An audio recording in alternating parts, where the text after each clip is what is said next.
So you have aspirations of going to college, and that's great, but you might have some worries or concerns over how are you going to pay for this? How are you going to save for it?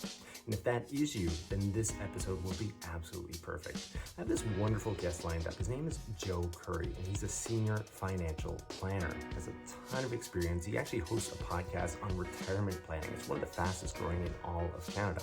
But as I mentioned, he's here to talk about post-secondary planning for students. And I had a bunch of questions that I threw at him, and he was kind enough to answer them all. Now, I do want to add that if you do listen to the audio version of this, we deep dive into the profession of financial planning. So you're also going to get insight on that. And you can find the audio version wherever you access your podcast. Heck, you can find it right here on YouTube. So I would encourage you to check that out as well. We go into greater depths and greater detail. But I think it is about time to get into this episode, so why don't we?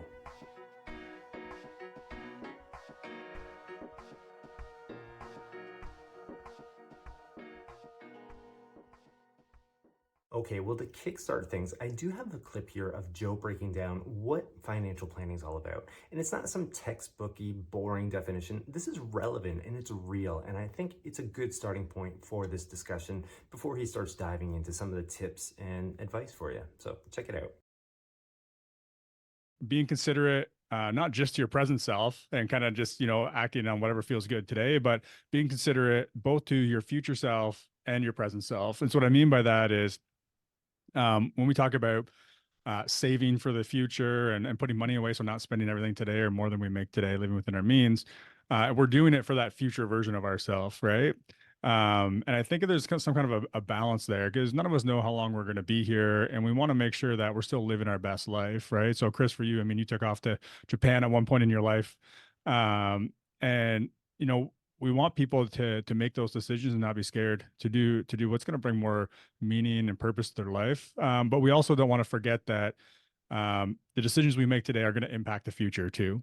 So I think that, yeah, living within our means is really doesn't mean not doing anything fun or, not living our best life, but it does mean considering, okay, how are these decisions I'm making today going to impact my future? And I think if we back that up a little bit further, the place to start really is understanding our core values. And I think that if you understand what your core values are, what really make you tick, what's most important to you, you can kind of use that then as a filter. So you can build out a financial plan, you can set those goals into the future. And then when it comes to spending and living within your means, then you can start to make decisions in the present that are going through that filter of what your values are before you make those purchases, we'll say, or spend that money, right? So figuring out when you are spending the money and going to go a little over the top, is that really in alignment with your core values, or are you just kind of making some off-the-cuff decisions that you're going to regret later? So hopefully that answers your question or is what you're looking for. Yeah. I love that. I like that idea of, identities as well. Your present identity, who you are right now, and then projecting into the future, future identities. But then returning to this point when you were just speaking of, like, core values. So hopefully, when you get to that stage in your life, when you are a little bit older, perhaps you still hold on to many of those core values that you have Yeah. within your life right now. Your interests might have changed, but the values remain more or less the same. And that can be this sort of guiding light when it comes to financial planning. Now, in terms of preparing financially speaking for college, one of the questions that I think is on a lot of students' minds are what are the savings options? And that was the very first question that I had for Joe. So here's him speaking to that point. From an investment standpoint, one of the considerations that we always would put on any kind of savings or investment option is going to be your time horizon. And so if you're going to be spending the money within 5 years, it probably doesn't belong in what, most people would automatically think about when we think about investing and, like, say, getting into, broadly a portfolio of stocks or companies, for example, because, at any point we could see the next 2008 or like a significant downturn in the market, right? And the last thing you want is to be working hard through high school, putting money away so you can, hopefully get out of school without debt or limited debt maybe later on, just to see it all kind of disappear or be cut in half right before you go to spend the money, right? So, one of the fortunate things right now with interest rates going up has just been that on safe money, you can actually earn some interest, right? So I know we have a bit of a global audience here. So kind of broadly speaking, there's things available like this high interest savings accounts. And you might even think about bucketing your money. So this is actually something we use in retirement planning. And there are some similarities here actually, because if you think about in retirement, a lot of people will come to me and say, Joe, I know that I can have money in stocks and long term, that's going to be a great place, but I'm retiring, so I need my money now. And so what I always say is, well, we kind of want to think about that and kind of two different veins. One is, yeah, we know you need a paycheck tomorrow, so we need to have some safe money. So high interest savings accounts, for example, or other low risk investments, maybe some bonds or things like that. But on the same hand, if in retirement, like you might be retired for 30 or 40 years, so you still have a long time horizon, right? And so depending on what your plans are for school and how far out you're planning, you might think of it in terms of buckets as well. Anything you know you're going to be spending the next 5 years, you might have in that safer bucket. And then anything that if you know you're going to be doing your master's or your PhD or something else, like maybe you have some money that's working for you and growing in something like a portfolio of stocks or ETFs or something along those lines. So hopefully I'm answering your question, Chris. Yeah, absolutely. I think it also kind of returns back to what we were speaking about earlier, you know, your present self and your future self. And I think earlier we were referring to like down the line when you're, you know, approaching retirement age. But I mean, your future self 5 to 10 years down the line and projecting those needs then, like you said, if you're have aspirations of going for a PhD. Okay, well, what's the time horizon on that? What are your needs going to be at that point? So it's just kind of, you know, knowing where you're at right now, it sounds like to me, and then where you could be, you know, down the line and what those needs might be. Yeah. Yeah. And I think aside from just thinking about where you're saving that money, I just think, again, depending on who we're talking to right now, but uh, if you're in high school, like in most cases, it's not obviously a generality, but in most cases, you don't have a ton of expenses. So I think there's a lot of value in working, learning, you know, building that hard work muscle, which you're going to need for university, you know, depending on what your program is, like you're going to need to build those habits of work. And so if you can be making money, you just want to be really paying yourself first. So that's just thinking, you know, if I get a paycheck for $500, how much of that am I just putting into that savings vehicle, whatever it is, before I touch the money or before I have a chance to spend it anywhere else, right? So we just think about pay yourself first and then just leave some left over for fun or whatever else you need. Again, if you're in high school or early in college, whatever it is, you probably don't have a ton of expenses. Now, one of the things that I discovered in my research for this talk with Joe are just the plethora of financial planning tools. So I want to ask him his opinion on those. Are they useful? Are they things that students should be looking into? So here's Joe breaking that down for us too. You know, different financial institutions will have like like financial calculators or almost like a retirement projection, but projecting out your university expenses. Yeah. So you can use that to give yourself a bit of an idea. For that to be effective, you're going to want to have an idea of where you're going to be going to school and kind of what those the tuitions and expenses look like today. Because, you know, I'm in Peterborough, Ontario, and we have Trent University here. And so, you know, if my kids eventually say they want to go to Trent and they're going to live at home and pay tuition at Trent, that's going to look a lot different than, you know, if they decide that they're going to be in Arizona State, living down, you know what I mean? Like there's a big difference there. So that calculator is no good if the input's no good. So again, you want to kind of know where broadly what you're looking at. And then what that is going to help you do is, okay, how much do I need to start putting away now to get that first year of tuition or however many years it is you're planning for?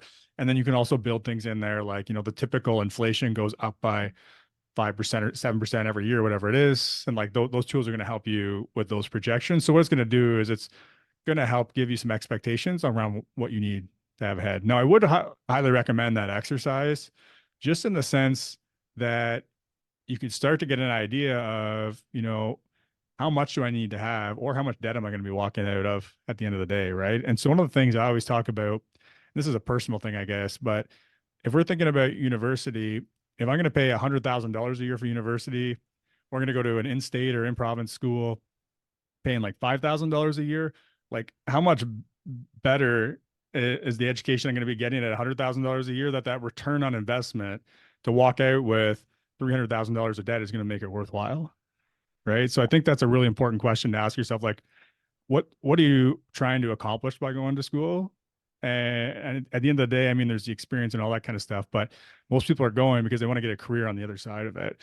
And they want to get a career so that they can make some money and have a life and not just be, you know, kind of swimming in debt. So I think that's a really important consideration, probably more important than even thinking about the savings and everything else. Yeah, absolutely. I think that's an absolute gem right there. So people that are listening right now, you might want to jot that note down and highlight it about 50 times, because I think that one, yeah, that's one that you want to key in on here. And also too, one thing that I was thinking about, for these financial planning tools as well, the value in them, aside from what you just explained, I think are just the introduction of some of the different variables, things that you might not necessarily consider. You might have the best intentions of planning, but you might not know how to plan or what to Yeah. consider, like rates of inflation and how to go about even calculating those. So yeah, taking advantage of these tools, I think is definitely something that is worth your time. Let's imagine you found your dream college. You found the program that you want to get into. Everything's perfect, except for the fact that the cost of it doesn't match up with the funds that you have in your bank account. What can you do? What are the borrowing options? So again, here's a clip of Joe breaking things down and giving a little bit more insight, this time on the side of borrowing. Pretty broadly speaking, a little bit specific to where I am, but there's usually some kind of student assistance programs, like government sponsored type loan programs. I mean, if you have to borrow, that's going to be a great place to start. Now, there's going to be, in most cases, some kind of criteria to meet to be able to get those types of loans. But generally, they won't charge any interest until you're done school, or a certain amount of years after you're done school. So that way, while you're going through school and you're borrowing money, you're not having to worry about that debt snowballing, because the interest just keeps building on it while you're not paying it down, right? Now, um, usually you can only get a certain amount, if you get any, again, just based on the criteria. So beyond that, I mean, there are other options, just a regular loan or a line of credit. So a loan is just, you get a lump sum of money and then eventually you have to pay it off on a schedule, where a line of credit is you have access to money that you don't necessarily have to use it. And if you don't use it, you don't pay interest on it. But if you need it, you can access it. You pull it off that line of credit, kind of like pulling it out of a bank account. The only difference is when you pull it out of the bank account, now you start accumulating interest and you have to pay to borrow that money, right?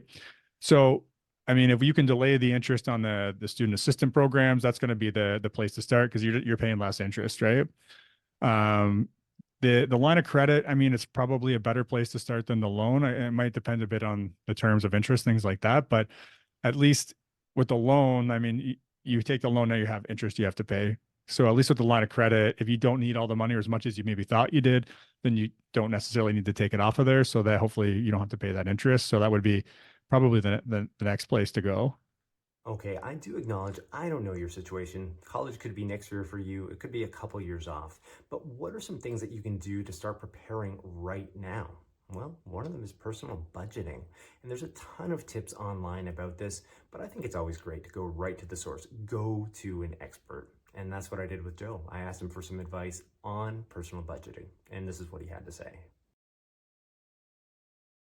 Sure. So I think one of the best frameworks that I've seen and used for what I would call cash flow planning. Everybody hates the word budgeting, right? So we'll call it cash flow planning. Is having as very basis, like two different types of accounts. So one we call your hub account. And so out of that hub account, or into that hub account, I should say, any kind of money you have coming in. So if you are working, having your paychecks come into that hub account. And then out of that hub account, understanding, what are all of the expenses that you can't get around that you have to pay, right? So depending on what stage of life you're in, that could be like your rent or your mortgage. It could be, if you want to have a savings, it could be savings coming out of there, right? So this is not necessarily just bills you have, but if you have other goals you're saving for, it's better to have it coming out of here just automatically. Chris, we talked about pay yourself first earlier, right? But any other expenses you have, and when I'm saying expenses, what I'm not talking about is discretionary spending or just spending on things you want, right? Like going out to the restaurant, we're not paying for that out of this account. So it's taking care of all the things you have to pay for. And then from there, you have a separate account. That'll be like your checking account where you do your day-to-day spending. That's where you're going to pay for your dinner out or your concert tickets or whatever it is. And so essentially what you're doing is, that the amount coming in, you have to have a certain amount left in there to come in for all those different expenses you're committing to. And it allows you to know how much, and you could do this monthly, but we say weekly, because if you put your monthly spending money at the start of the month, it's a lot harder to make that last to the end of the month. If you can break that down, give yourself a paycheck Yeah. weekly, then that's ideal. But basically, that's what you're doing is you're then just having a separate account where you just give yourself a weekly paycheck, and that's your spending money, right? Now, Yeah. if you want to make that a little more complicated, or you want to have, so again, there's like savings for school, for example, versus savings for a weekend getaway. Like those are two different categories, right? So, you could have a secondary account out of your spending money where you just kind of redirect money to that weekend getaway account before it hits your spending money account. So you can get as complicated as you want and break down other savings accounts for that kind of what we call discretionary spending. But again, the main thing is just having that structure that everything you need to take care of, plus the pay yourself first is taken care of before you can ever touch that money. Now, on the heels of what Joe was just sharing there, I did ask about some financial pitfalls. What are some things to be wary of? Some big red flashing lights, danger, danger, danger. What should you be aware of in that sense? So here's a little bit more insight when it comes to that. And then maybe the last thing I'll say, because I've seen this a million times, is like just stay away from credit cards. If you're in high school or you're in university, like just don't touch a credit card, because I don't think people fully understand the power of compound interest. And compound interest works a lot quicker on a credit card than it does in your investment account, unfortunately. So it can get out of control pretty quickly. Yeah. In terms of budgeting, like how often would you recommend people be checking in on it and updating? I know like these days it's so easy, especially with like the digitization of just about everything. You could be adding new services, whether you're paying for your Netflix account and then you've got an HBO account and you've got all these different things that quickly snowballs, quickly add up. And if you're not careful, you can drain accounts awfully fast. And what would be your recommendation when it comes to managing those aspects of a personal budget? Yeah, so I'd say a couple of things to that. The first thing is you should probably look at your bank accounts at least once a week, just so there's no big surprises, right? And you can kind of get an idea if things are trending one way or another if you need to make adjustments. And then like maybe I'll speak to someone who's maybe a student.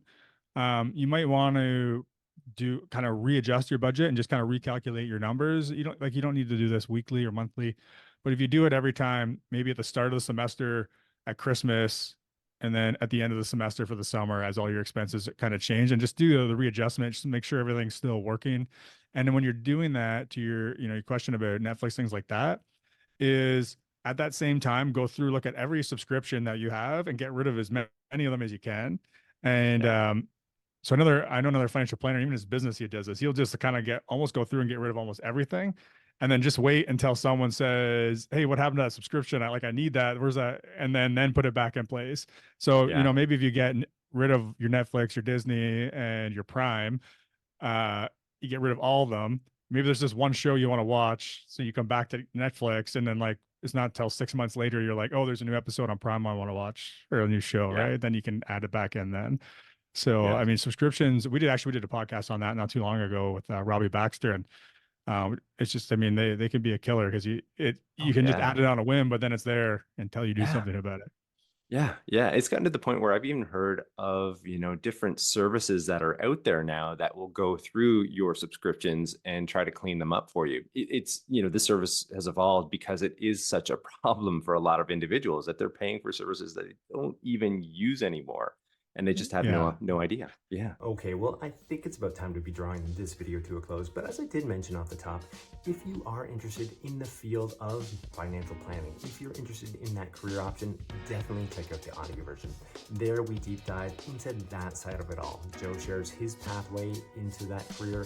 He also explains a little bit more about what a day in the life looks like. He also has some insights in terms of the future of it, how technology is shifting and changing things around. And he does have this really meaningful and quite inspirational story as well that he shares. So again, you can find the audio versions of Life as a wherever you access your podcasts. And again, right here on YouTube. So I hope you do check it out. And if you do, if you're liking these videos, I would love that like or subscribe. It's the best way to let that algorithm know that this content matters. All right, well, I will have another profession coming at you right next week, so don't miss it. We'll see you then.